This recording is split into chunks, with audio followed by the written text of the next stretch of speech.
हमारे रहते आप बेरोजगार क्यों हैं? सरकारी नौकरी की सबसे अच्छी तैयारी, सबसे अच्छे अध्यापक, सबसे कम फीस, हरियाणा का नंबर 1 कोचिंग सेंटर ICS। नमस्कार, मैं हूं प्रमोद और आप देखना शुरू कर चुके हैं दी सड़कनामा.com। आज दी सड़कनामा.com की चुनाव यात्रा सिरसा लोकसभा क्षेत्र में है। इस समय मैं रानिया में मौजूद हूं। मेरे साथ कांग्रेस प्रत्याशी हैं डॉक्टर अशोक तंवर और कांग्रेस के दिग्गज नेता चौधरी रंजीत सिंह में मौजूद है। आज यहां रानिया में वर्कर मीटिंग की गई है। तो साहब, क्या वर्कर मीटिंग में आपने कहा कि लंबे समय से आपको हैरानी होगी कि हम दोनों साथ साथ हैं, तो अब कोई मतभेद नहीं है? हमने कहा था, आपने रिकॉर्ड करा सारा, आप उसे रिपोर्ट दोबारा रिवाइज कर ले। खुली कही थी, कोई बात नहीं थी। था 4 साल पूरी कांग्रेस में सब जगह चल रहा था। गुलाम नबी जी के आने के बाद सारा ठीक हो गया। बस में बैठ के सब चल लिया, अब सारा ठीक है, सब नेता इकट्ठे हैं। तो रानिया में क्या रहेगा कांग्रेस पार्टी की हम बात करें तो? 100% कांग्रेस जीत के निकलेगी, बहुत अच्छे मार्जिन से निकलेगी, रिकॉर्ड मार्जिन से निकालेंगे। खरीफ चैनल जो है 100 करोड़ का एक प्रोजेक्ट था और उसमें 18 गांव सिंचित हो रहे हैं, जिनमें फसल 4 गुना बढ़ गई। जहाँ 12 मन गेहूँ की कणक होती थी, वहाँ 60 और 70 मन एकड़ की हो रही है। इसके अलावा बहुत रानिया में स्टेडियम बना है। अकेले, जैसा आप बता रहे थे, अकेले खारिया गांव में एक ही दिन में 3 करोड़ रुपया दिया था। जिस दिन हुड्डा साहब आप में हम तीनों एक सभा कर रहे थे, उस दिन की बात है। तो कोई गांव ऐसा नहीं जिसमें 2-2, 3-3 करोड़ रुपया नहीं आया। और स्कूल है, इसके बाद उनके रोड्स का मामला है, सारा आपने बताया। सबसे ज़्यादा डेवलपमेंट रानिया में हुई। मेरे साथ कांग्रेस प्रत्याशी भी हैं डॉक्टर अशोक तंवर, इनसे भी चर्चा। देखिए, मैं समझता हूँ कि भारतीय जनता पार्टी जब कभी कोई मुद्दा नहीं होता उसको तो मुद्दा बना देती है, और जब इतना बड़ा हादसा हुआ है उसको दबाने का प्रयास उनका है।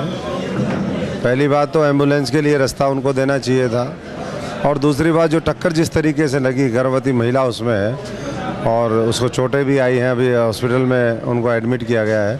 हम तो ईश्वर से यही प्रार्थना करेंगे कि वो बच्चा भी जच्चा भी दोनों स्वस्थ हों और आने वाले समय में इस तरह की कोई घटना ना हो। वो सब चुनावी माहौल होता है, लोगों के अंदर उत्साह होता है, लेकिन इस चीज़ का भी हमें देखना चाहिए कि पब्लिक को किसी तरह का इनकन्वीनियंस ना हो और ख़ास तौर से कोई मरीज उसमें काफिले में ना फंसे। तो कल आप नामांकन भरने वाले हैं, कितनी जो बड़ी जनसभा होगी नेहरू पार्क? नेहरू पार्क से वहाँ तो इकट्ठे होने का, क्योंकि अनाज मंडी हमने पहले जगह तय करने की सोची थी, लेकिन अनाज मंडी में अब अनाज आ चुका है, तो इसलिए उसके वैकल्पिक व्यवस्था के तौर पर हमारा प्रोग्राम नेहरू पार्क में होगा। वहाँ से फिर हम एक जुलूस की शक्ल में सारे लोग अपना नामांकन भरने के लिए जो मिनी सेक्रेटरीट है, लघु सचिवालय है, वहाँ तक जाएंगे और पूरे शहर में होते हुए लाखों लोगों से, हमारे संगठन के हज़ारों लोग अपील करते हुए कि अगर देश बचाना है, प्रदेश को बचाना है, किसान, मजदूर, व्यापारी और व्यापार को बचाना है, जंगल राज को समाप्त करना है, नौजवान को उसके रोजगार का अधिकार देना है, तो उसके लिए कांग्रेस अनिवार्य है और कांग्रेस को मजबूत करके ही हम उस लक्ष्य की प्राप्ति कर सकते हैं जो राहुल जी जिसके लिए वर्षों से संघर्ष कर रहे हैं। और 5 साल उन्होंने भ्रष्टाचार, महंगाई और बेरोजगारी के खिलाफ जिस तरीके से आवाज़ बुलंद करी। कल जननायक जनता पार्टी ने भी 4 प्रत्याशियों की सूची जारी करी है। सिरसा से निर्मल सिंह मलड़िया उनको उम्मीदवार बनाया है। देखिए, उनके बारे में तो ये कहा जा रहा है कि वैसे तो अभी बाद में चीज़ें निकल कर के आएंगी कि रेप के आरोप हैं। देखिए, ये सोच समझ कर के फैसला जो पार्टियां हैं उनको देखना चाहिए कि जब सार्वजनिक जीवन में हम किसी व्यक्ति को उतारते हैं, पार्टी का नुमाइंदा बनाते हैं, तो कम से कम इस तरह के आरोप उनके ऊपर ना हो, उसमें उनको भी अपनी तरफ से बात रखनी चाहिए। बाकी चुनावी समर है, सब लोग अपना अपना मैदान में रहेंगे।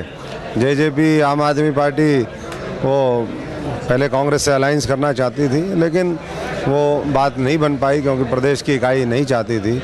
अभी भी उनके एफर्ट जारी हैं। तो मैं समझता हूँ कि एक तरफा कांग्रेस इस चुनाव में 10 की 10 लोकसभा सीटें जीत करके, सिरसा की सीट ऐतिहासिक मार्जिन से जीत करके राहुल जी को तोहफा देगी, अगली सरकार बनाएगी। ये थे मेरे साथ कांग्रेस प्रत्याशी डॉक्टर अशोक तंवर। हमारे साथ आप लगातार बने रहिए, हमारे YouTube चैनल को सब्सक्राइब कीजिए और अगर ये वीडियो आप फेसबुक या ट्विटर पे देख रहे हैं तो हमारे पेज को फॉलो करना ना भूलें। बहुत बहुत शुक्रिया।